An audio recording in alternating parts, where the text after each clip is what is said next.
Bath in October possessed a melancholy beauty that suited Georgiana Hartley perfectly. The fashionable crowds had long since returned to London, leaving behind only those who had nowhere else to go: aging widows, impoverished spinsters, and invalids seeking the healing waters. At 41, Georgiana belonged firmly to the second category, though she preferred to think of herself as a woman who earned her living, rather than one who had failed to secure a husband. She shared a modest house on Trim Street with her Aunt Violet, a former governess whose meagre savings kept them both from complete destitution. Georgiana supplemented their income by copying manuscripts for publishers, work that required neat handwriting and discretion. It was respectable work, if barely acknowledged, much like Georgiana herself. The assembly rooms on this particular Tuesday afternoon were filled with the usual collection of Bath's charitable ladies gathered for their monthly tea to benefit the local orphanage. Georgiana attended because Aunt Violet insisted one must maintain social connections, however tenuous.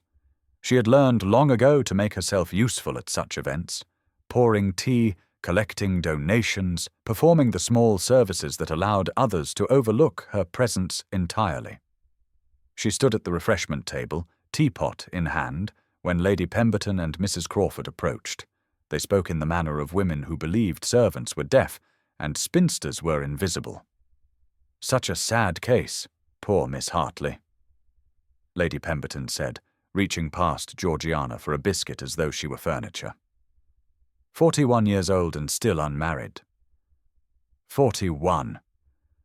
Mrs. Crawford's voice carried false sympathy. I had thought her older. The years have not been kind. Georgiana kept her face perfectly neutral, continuing to pour tea with steady hands. She had perfected this expressionless mask over years of similar conversations. At least she makes herself useful, Lady Pemberton continued, accepting the cup Georgiana offered without so much as a glance. Since she will never be a wife, service to the community provides some purpose to her existence. Indeed, though one cannot entirely blame the gentleman for overlooking her. No dowry, no particular beauty, and at such an age— Mrs. Crawford trailed off with a delicate shudder. A pity, certainly, but we all must accept our station in life. Some are meant to marry, others to serve. They moved away, laughing about something unrelated. Georgiana set down the teapot carefully, afraid her trembling hands might betray her. When had it happened? When had she stopped being a person and become merely an object of pity, a cautionary tale whispered about at gatherings? She knew the answer. It had been gradual, each passing year after 30 adding another layer of invisibility, each failed season another reason for society to write her off entirely. Now, at 41, she was not even pitied with sincerity. She was simply expected to accept her uselessness with grace. The burn of humiliation settled in her chest, familiar and unwelcome. She finished her duties at the tea with mechanical efficiency, then walked home through the autumn streets, wondering if perhaps Lady Pemberton was right. Perhaps usefulness was the only purpose left to her. 2 days later, Georgiana sought refuge in the one place that had never made her feel invisible: the Bath Circulating Library.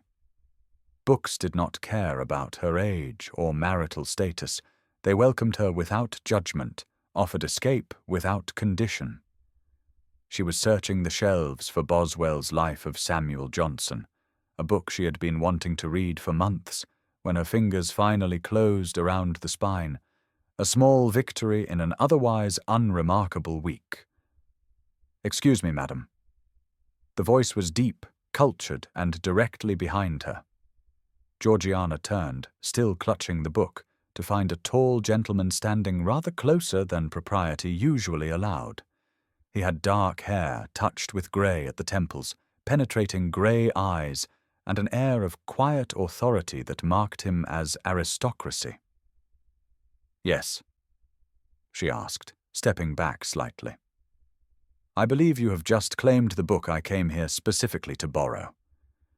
He gestured to the Johnson biography in her hands. "I wonder if I might persuade you to relinquish it."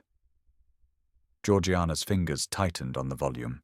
She had been waiting for this book to become available for 3 weeks. "I am sorry, sir, but I reached it first. You are welcome to reserve it after I have finished." His eyebrows rose slightly. Clearly, he was not accustomed to being refused. "I see. And how long might that take?" "A week, perhaps. I would be willing to compensate you for the inconvenience of—" "Miss Hartley."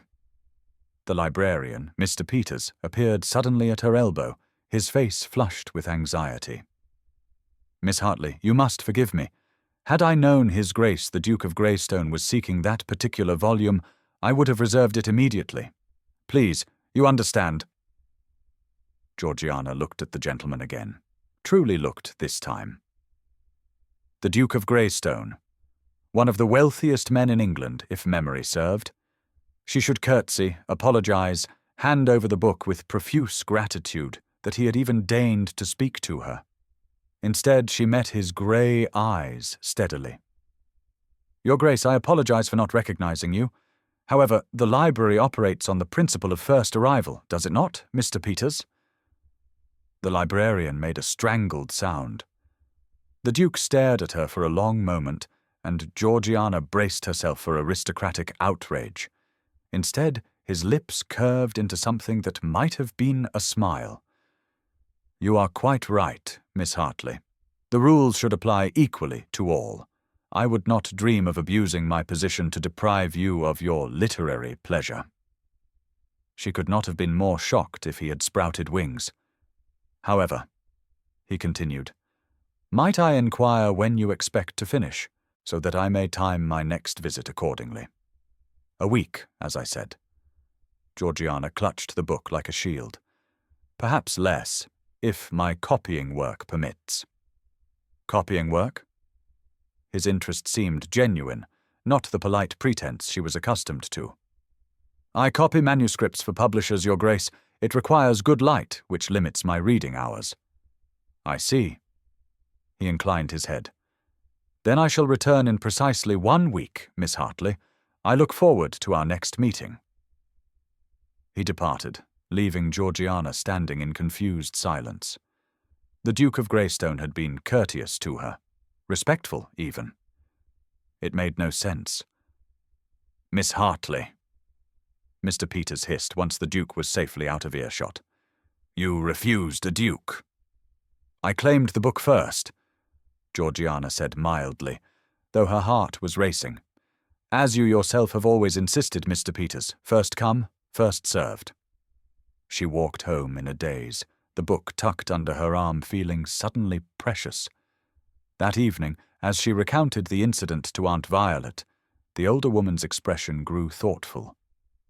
"Dukes are not courteous without reason, Georgiana. Be careful." "Careful of what? He wanted a book. I had it. That is the entire story." "Perhaps." Aunt Violet returned to her knitting. "Or perhaps it is only the beginning." Georgiana dismissed the notion as romantic nonsense. Yet over the following days she could not quite shake the memory of grey eyes regarding her, with something that looked remarkably like interest.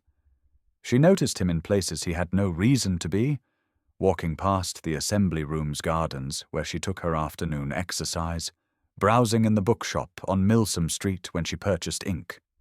Each time he acknowledged her with a polite nod, never approaching too closely, never creating obligation. It was almost as though he was making his presence known without imposing. It made her deeply, dangerously curious. And curiosity, Georgiana had learned, was a luxury women like her could not afford. The rain began just as Georgiana reached Sydney Gardens, a fine mist that would soon become something more substantial. She should turn back, return to the cramped house on Trim Street where Aunt Violet dozed by the fire. But the walls felt too close today, the copying work too tedious, and she needed space to breathe even if the breathing came with a soaking. The gardens were nearly empty, most sensible people having taken shelter. which was why she noticed him immediately. A tall figure standing beneath an oak tree, apparently unbothered by the rain. The Duke of Greystone, alone, without servants or attendants, looking as out of place in the modest public gardens as a diamond in a coal bin. He saw her at the same moment. Miss Hartley. There was no escape without rudeness. Georgiana approached, acutely aware that her dress was 2 seasons old and her bonnet distinctly unfashionable. Your Grace, have you finished the Johnson biography? I returned it to Mr. Peters 2 days ago. You did not collect it. I found myself more interested in the conversation than the book. He gestured to the bench beside him, relatively sheltered by the oak's canopy. Would you sit, unless the rain drives you homeward? Every instinct screamed that she should refuse, should maintain proper distance. Instead, Georgiana found herself sitting, leaving careful space between them. Did you enjoy Boswell's account? He asked. Very much, though I wonder if Johnson would have approved of being so thoroughly documented, every foible, every contradiction exposed. Perhaps he understood that to be truly known, one must be seen completely, flaws included. Sebastian, she could not think of him as Greystone somehow, gazed across the gardens. I find Bath refreshing in that regard. In London, no one speaks honestly. Everything is calculation, performance. Georgiana could not suppress a sharp laugh. In Bath, Your Grace, honesty is a luxury of those who have nothing left to lose. The rest of us perform just as diligently, only on a smaller stage. He turned to her then, really looked at her, and Georgiana felt heat rise to her cheeks. Do you perform, Miss Hartley? Every day. I perform gratitude for invitations I do not want. I perform contentment with a life that was never my choice. I perform invisibility so that others may feel comfortable in my presence. The words escaped before she could stop them, brutal honesty born of exhaustion. Invisibility, he repeated softly. Yes, I understand that performance well. Forgive me, Your Grace, but a duke cannot possibly understand invisibility. Can he not? His voice held an edge of something raw. I have been Sebastian Aldrich for 38 years, yet no one sees him. They see Greystone, title, wealth, consequence. They see what they wish to acquire or influence. But the man? He shook his head. He might as well be invisible. The rain intensified, drumming against the leaves above. Georgiana should go. This conversation was too intimate, too dangerous. Yet she remained. Why did you come to Bath? She asked quietly. To escape performance, ironically enough. London suffocates me. My house there is filled with servants who bow and scrape, acquaintances who require my patronage, relatives who monitor my every movement. Here I am simply another visitor taking the waters. He smiled slightly. Or I was, until I encountered a woman brave enough to refuse me a library book. That was not bravery, merely fairness. Perhaps to you. To me it was revelation. Do you know how long it has been since someone told me no? Georgiana felt something shift inside her chest, a dangerous softening. This was not the arrogant aristocrat she had expected. This was a man who sounded profoundly lonely, and loneliness was something she understood intimately. I should return home, she said, rising quickly. The rain is worsening. Of course. May I escort you? No. The word came too sharply. At his startled expression, she softened her tone. Forgive me, but a duke escorting a spinster through Bath would create exactly the kind of gossip neither of us desires. I see. He stood as well, rain beginning to dampen his coat. You are worried about your reputation. I am worried about becoming an object of ridicule. Again. She met his eyes. You will return to London eventually, Your Grace. Your life will resume its normal course, but I will remain in Bath. and people here have long memories." Something flickered in his expression, hurt, perhaps, or understanding. "Then I will bid you good day, Miss Hartley, though I hope we may speak again." "Perhaps." Georgiana turned toward home, walking quickly through rain that now fell in earnest. She did not look back, though she felt his gaze following her. That night she could not sleep. Her mind replayed the conversation, his words about invisibility and performance. She had been so certain of her understanding of the world, her place in it, fixed and immutable. Now doubt crept in like water through cracks. 3 days later, necessity drove her to the bookshop on Milsom Street. She needed ink for the manuscript she was copying, and Mr. Morrison kept the best quality at reasonable prices. She was examining bottles when the bell above the door chimed. "Miss Hartley?" Her heart performed an acrobatic feat that should have been impossible at her age. "Your Grace." Sebastian approached, and Georgiana noticed that Mr. Morrison immediately retreated to the back room, granting them an inappropriate degree of privacy. She should object. She did not. "You are purchasing supplies for your work?" he asked, nodding toward the ink bottles. "Yes, I am copying a treatise on agricultural improvements. Quite dull, but it pays reliably. Independence is admirable." He picked up one of the bottles, examining it with apparent interest. "I confess I have never given thought to how books are produced, the copying, the editing, the labor involved." "Most people do not. They simply consume the finished product. Much like they consume the performance of a duke without considering the man who wears the title." He set down the bottle, his grey eyes fixed on hers. "Miss Hartley, may I confess something?" "I hardly think I can stop you, Your Grace." His lips twitched. "My marriage was empty. Beautiful on the surface, hollow at the core. Catherine, my late wife, loved the Duke of Greystone with all her heart. Fine clothes, glittering parties, a title that opened every door." He paused, and pain flickered across his features. "I do not believe she ever knew Sebastian Aldridge. I am not certain she ever wished to." Georgiana's throat tightened. She should not hear this, should not be trusted with such intimate confession. Yet she found herself responding honestly. Perhaps she was too intimidated to try. The distance between a duchess and the woman she was before must have been vast. Perhaps she feared that if she reached for the man, she might lose the Duke. "Are you intimidated, Miss Hartley?" The question hung between them, weighted with meaning. Georgiana considered lying, then dismissed the notion. He had offered honesty. She would return it. "No, Your Grace. I have nothing you could take from me. No position to lose, no reputation to protect beyond what is already ruined. Intimidation requires something to lose. Perhaps that is why I find your company so valuable." He stepped closer, not improper, but undeniably intimate. "You see me without calculation.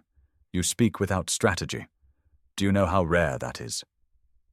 For a duke, perhaps. For a 41-year-old spinster, it is simply survival.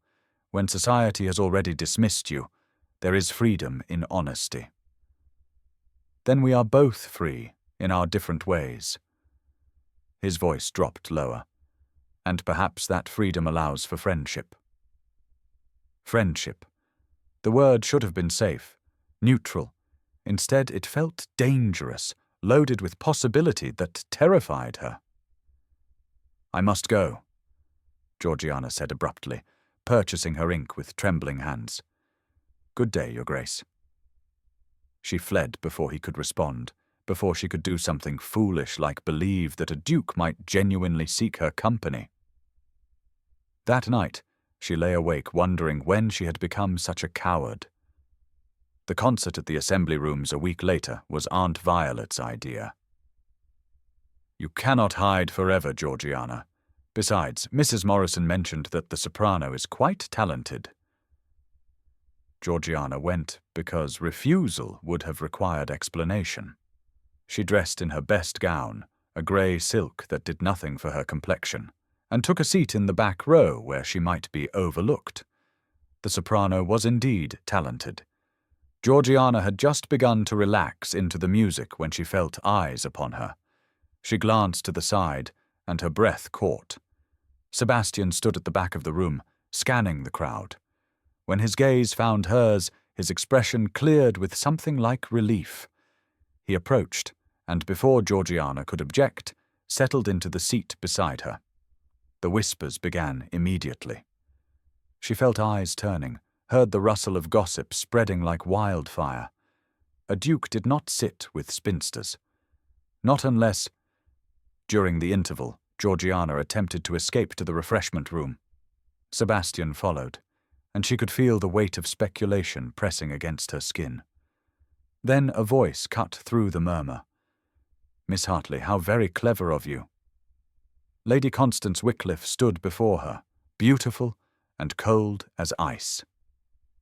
Georgiana had seen her in Bath occasionally, a wealthy widow of 35 who wore her status like armour.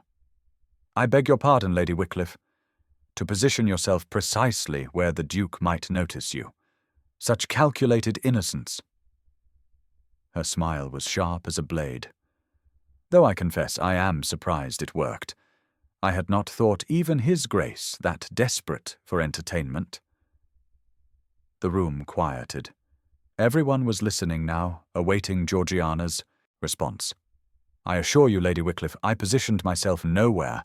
I came to hear the soprano, nothing more." "Of course you did, and the fact that you have been seen repeatedly in His Grace's vicinity is pure coincidence." Lady Wycliffe's voice dripped false sympathy. "My dear Miss Hartley, we all understand. At your age, with your circumstances, one must seize whatever opportunities present themselves, though perhaps you should consider that dignity might be preferable to desperation." The words landed like blows. Around them, women who had known Georgiana for years looked away, embarrassed or amused. Not one spoke in her defence. "That is enough." Sebastian's voice cut through the silence hard as steel. "Your Grace." Lady Wycliffe's expression transformed into coy delight.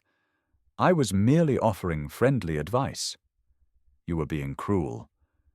He did not raise his voice, but authority rang in every syllable. "Miss Hartley has behaved with perfect propriety. The same cannot be said for you." Lady Wycliffe paled, then flushed scarlet. "I meant no offence." "Then you will apologize." Of course, Miss Hartley, forgive me." The words were grudging, humiliation burning in her eyes. Georgiana barely heard. Mortification crashed over her in waves. She had become exactly what she feared, a spectacle, an object of pity and ridicule.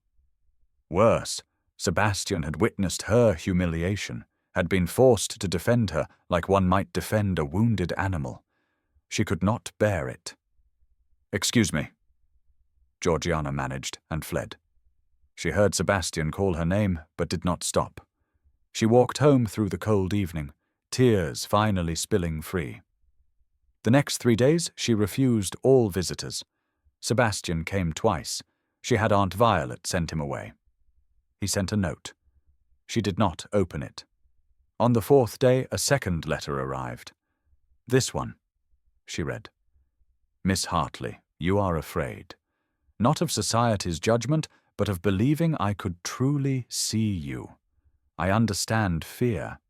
I have lived with it for years, fear that if anyone looked past the title, they would find nothing worth knowing. But you looked, you saw, and you did not turn away. Allow me the same courage." Sebastian Georgiana read it 3 times, then pressed it against her chest and wept. Because he was right. She was afraid. Afraid to hope, afraid to believe, afraid that if she reached for happiness, it would dissolve like morning mist. But what if it did not? What if this one time the impossible might be possible? He came that night. No warning, no propriety, simply appeared at their door long after proper visiting hours. Aunt Violet answered, took one look at his face, and ushered him into their small sitting room before Georgiana could protest. "Your Grace, this is highly inappropriate," Georgiana said, rising from her chair. Her copying work scattered across the table, evidence of her modest life laid bare. "I know." Sebastian closed the door behind him, scandalous, and faced her.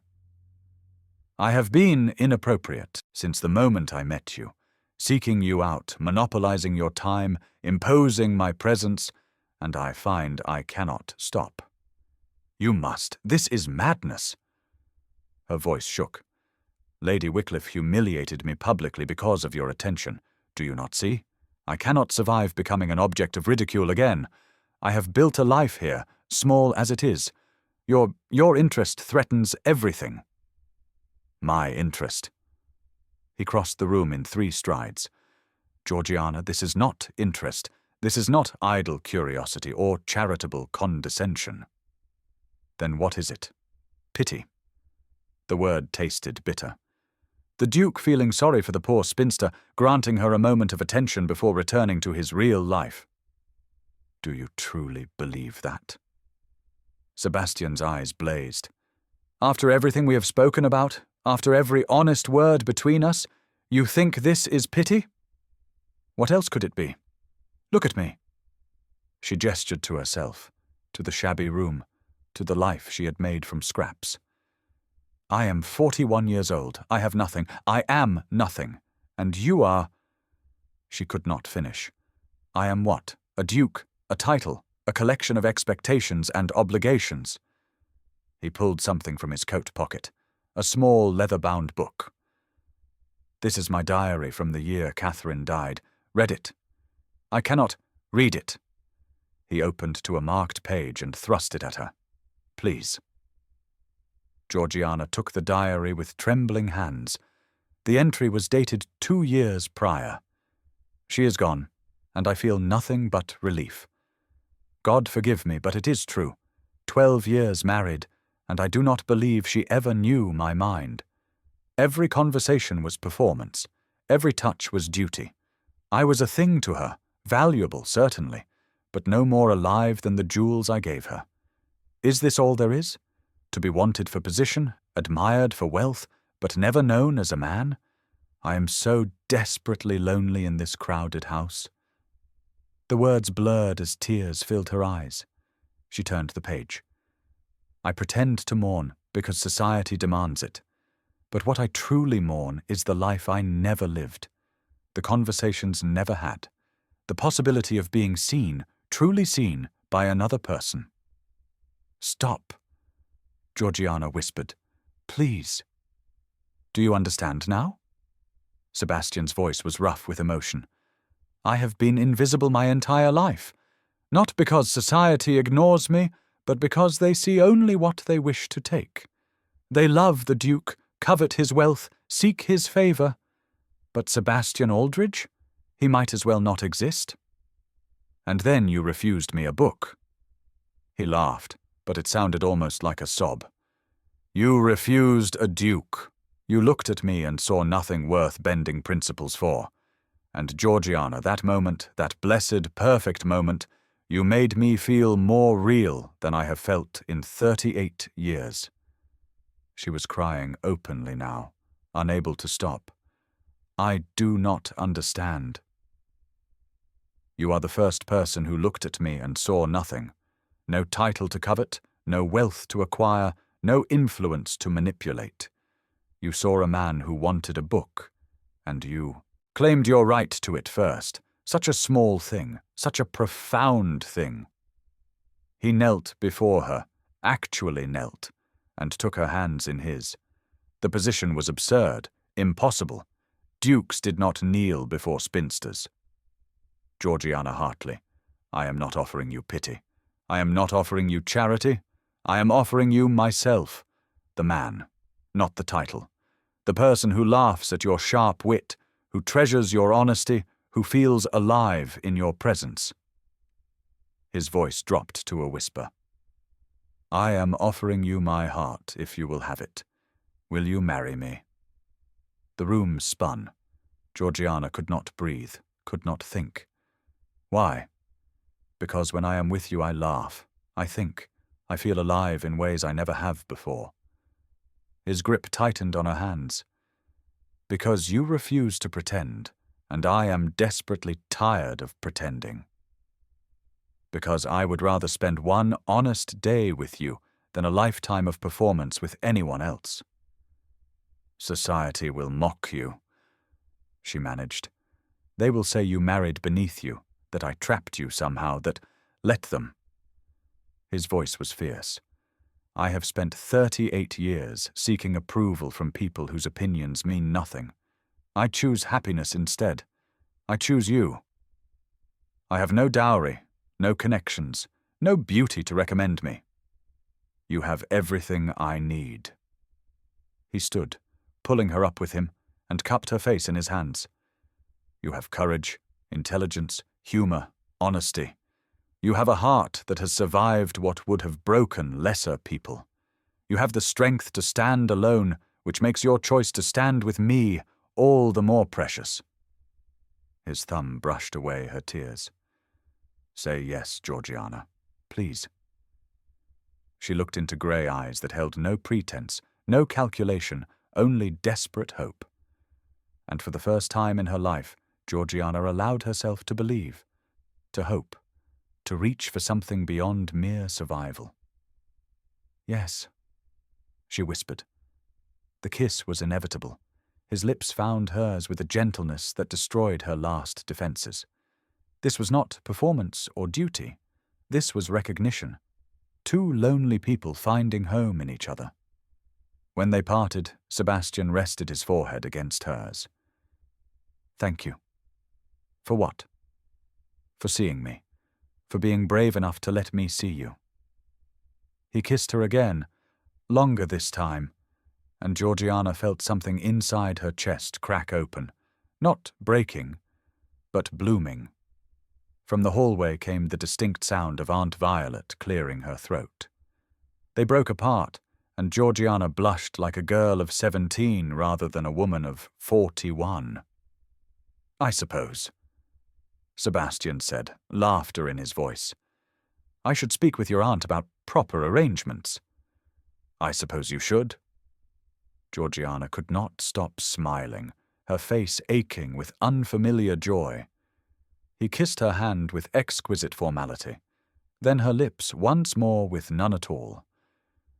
Tomorrow. We will face tomorrow together.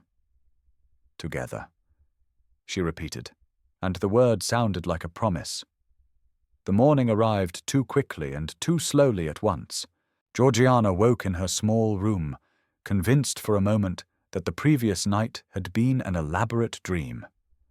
Then she saw the pressed flower on her nightstand, a simple autumn rose Sebastian had given her before leaving, something to prove reality. She dressed carefully in her second-best gown, then changed to her best, then back again, until Aunt Violet took pity on her and chose for her.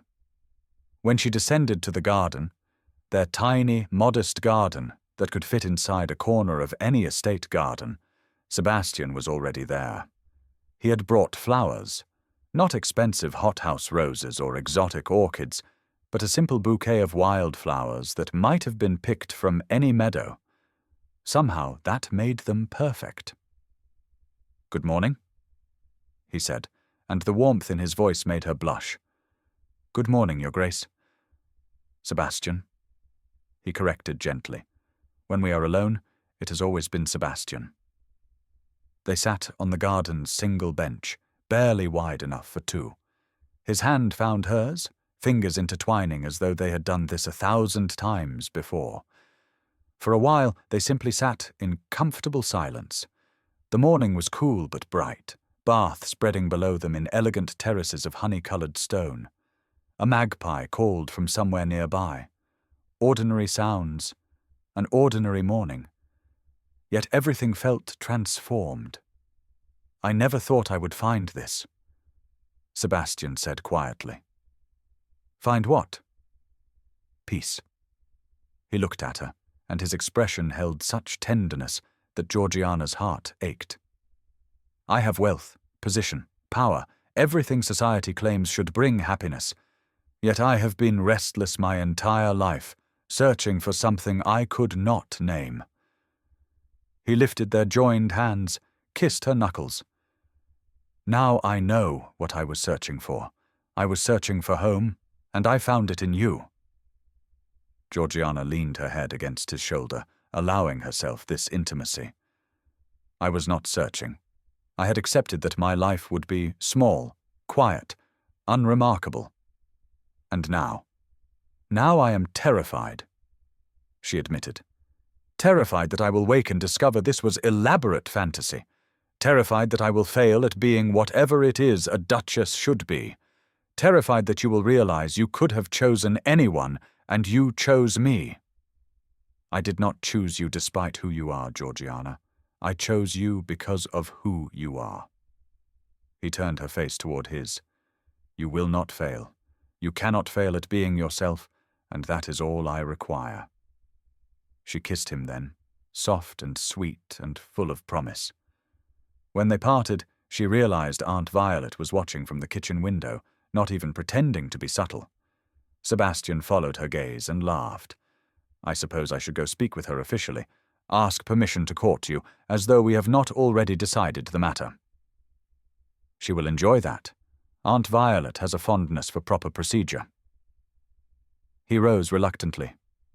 "Will you be here when I return?" "Where else would I be?" "I thought perhaps you might have second thoughts. Decide that Bath's most notorious spinster should not, in fact, become a duchess." "Bath's most notorious spinster has decided that happiness, however improbable, is worth risking ridicule." She smiled up at him. "Besides, you promised me a lifetime of honest days. I intend to collect." He kissed her once more, lingering, before going inside to negotiate with Aunt Violet. Georgiana remained in the garden, face tilted towards the sun, and allowed herself to feel something she had not felt in years. Hope. For 41 years, Georgiana Hartley had been invisible, dismissed, overlooked, reduced to an object of pity. Society had written her story, and it ended in quiet obscurity, a cautionary tale told in whispers. But society had been wrong. She was not invisible. She had never been invisible. She had simply been waiting for someone who would truly see her, who would recognize the strength in her survival, the beauty in her honesty, the value in her very self. And he had found her, or perhaps she had found him. In the end, it did not matter who had found whom. What mattered was that two lonely people had stopped performing long enough to recognize each other. Two invisible souls had made each other real. The magpie called again, and Georgiana Hartley, soon to be Georgiana Aldridge, Duchess of Greystone, smiled at the absurdity and wonder of it all. She was 41 years old. She had nothing society valued, and she had everything that mattered.